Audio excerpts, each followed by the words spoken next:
Hey everybody, Miss Elizabeth here again to keep reading for bedtime. We are reading currently, fortunately, The Milk by Neil Gaiman, illustrated by Scotty Young and published by HarperCollins. Reading it in ebook format. Here we go. That I checked out on Libby through Central Arkansas Library System. Go check it out. There's tons of good stuff on there. And we are going to dive back in. I'm trying to remember where we were. Oh yes, Dr. Stag, or Professor Stag, was reminding the father that he should not touch two objects that are the same from different time together, or it could create the end of the universe. So they had just gotten the Eye of Splod and are fixing the time machine. And they need to go back and get the milk now. So, we left off, I believe, and then it was dark. Very dark. Oops, said Professor Steg. Overshot a little. Only by a week, though. Hold on. Professor Steg leaned over the side of the basket. Excuse me, he said. Is there anyone around? Only me, said a very surprised-sounding voice from below us. The priest of Splod. Who is that up in the sky? Is it a bird? You do not sound like a bird.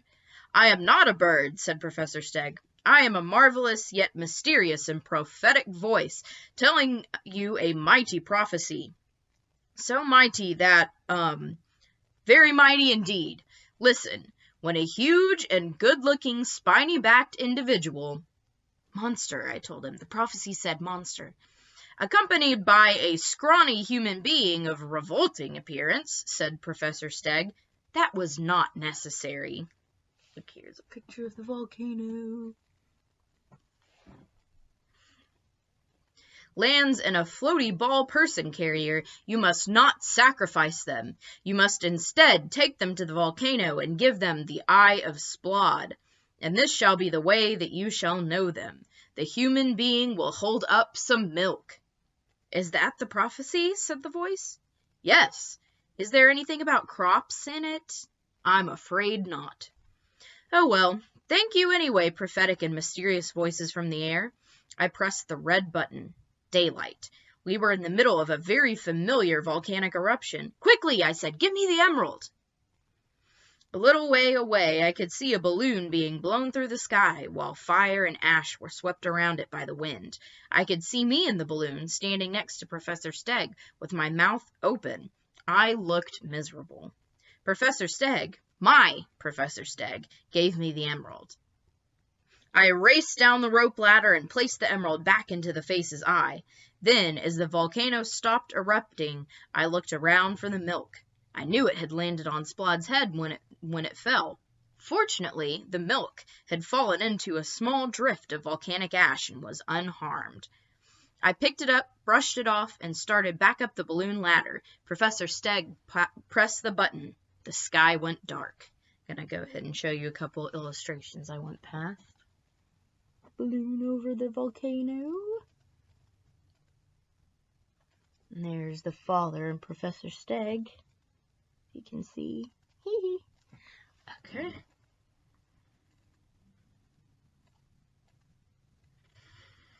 We were floating above a landscape of ominous towers and disquieting castles. It was not a friendly place. Bats flew across the sky in huge flocks, crowding out the waning moon. I don't like this place, I told the professor. I don't see why not, he said. It looks as if it would be very nice when the sun comes up. There was a loud flut, and where the bats had been fluttering, several pallid people were now standing. The man in front had a very bald head. They all had sharp teeth. And here's where they are right now. All of the cool castles and towers. The moon. We are vampires, they said. What is this? Who are you? Answer us, or we will vivisect you. I am Professor Stag, boomed the Stegosaurus. This is my assistant. We are on an important mission. I am trying to get back to the present. My assistant is trying to get home to the future for breakfast. At the word breakfast, all the wumpires looked very excited. Here's one of the wumpires.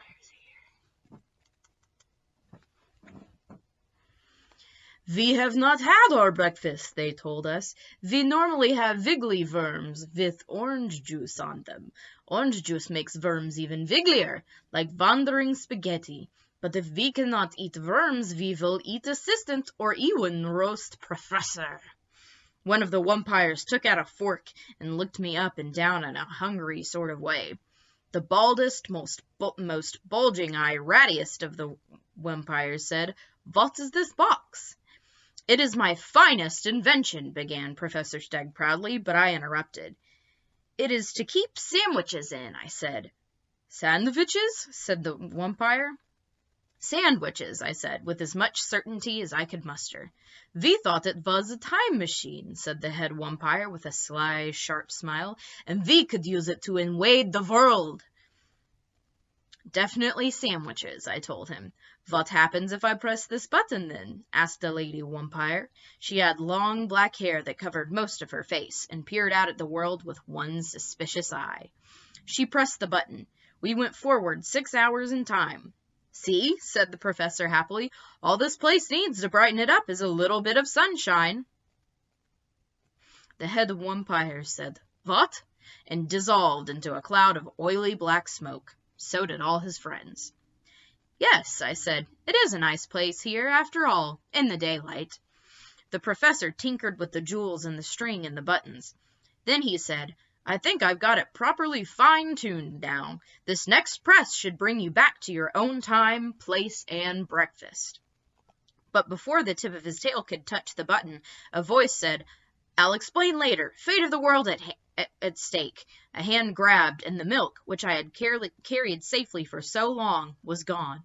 I turned in time to catch a glimpse of a fine-looking gentleman with his back to me, holding my milk, and then the hole in space closed, through which he had reached was closed. "My milk!" "He said he'd explain later," said the professor. "I'd be inclined to believe him." The hole in space opened again. A voice shouted, "Catch!" and the milk came rocketing through. Fortunately, the milk struck me in the stomach, and in clutching my hands to my belly, I caught the milk. There he is, catching it. "There," said the professor, "everything is back to normal." "He did say he'd explain later," I pointed out, "and that wasn't much of an explanation." "But it's not later yet," said Professor Stag. "It's still now. It won't be later until later." He was arranging pebbles and stones and string on top of the time machine box. "Final coordinates entered," he said, "and then it's off to your house for breakfast." "Does that mean that there is a stegosaurus in a hot air balloon outside?" I asked my dad. "There is not," he said, "for reasons that will become apparent." "I think that there should have been some nice wumpires," said my sister wistfully. "Nice, handsome, misunderstood wumpires." "There were not," said my father. Here's the sister thinking of nice, misunderstood wumpires. Oh, and here is Professor Stag and the father over his house. "Would you like to press the button?" said Professor Stag. I pressed the red button. There was an ear-popping noise and a flicker of ears, and I was floating in a balloon basket above the intersection of Marshall Road and Fletcher Lane.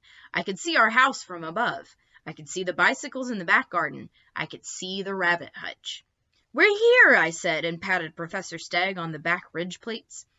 "It was very nice having you as a traveling companion." "Ah!" said the professor, because there was a familiar sort of a thum, thum noise, and before I had a chance to press the red button, we were deposited, balloon and all, on the enormous metal deck of a flying saucer, with a number of very grumpy-looking, green, globby people staring at us with too many eyes.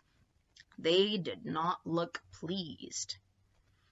"Ha ha!" said several globby people at the same time. "You thought you had escaped us, and you were wrong. Now you must sign the planet over to us so that we can remodel it. We will take out all the trees for a start and put in plastic flamingos." "Why?" We like plastic flamingos. We think they are the highest and finest art form that Earth has achieved, and they are tidier than trees. Also, we are going to replace the clouds with scented candles. Here's the aliens. Globby green aliens. We like scented candles, too, explained a huge green globly person who looked like he was mostly made of snot. We also like decorative plates, said another. We will put up a decorative plate up where the moon is now. A really big decorative plate showing landmarks of the world. And we will then replace all of the landmarks of the world with decorative plates with pictures of landmarks on them too, so the Eiffel Tower will be replaced by a large plate with a picture of the Eiffel Tower on it, and Australia will be replaced by a really seriously big plate with Australia on it. Here's a picture of flamingos and decorative plates.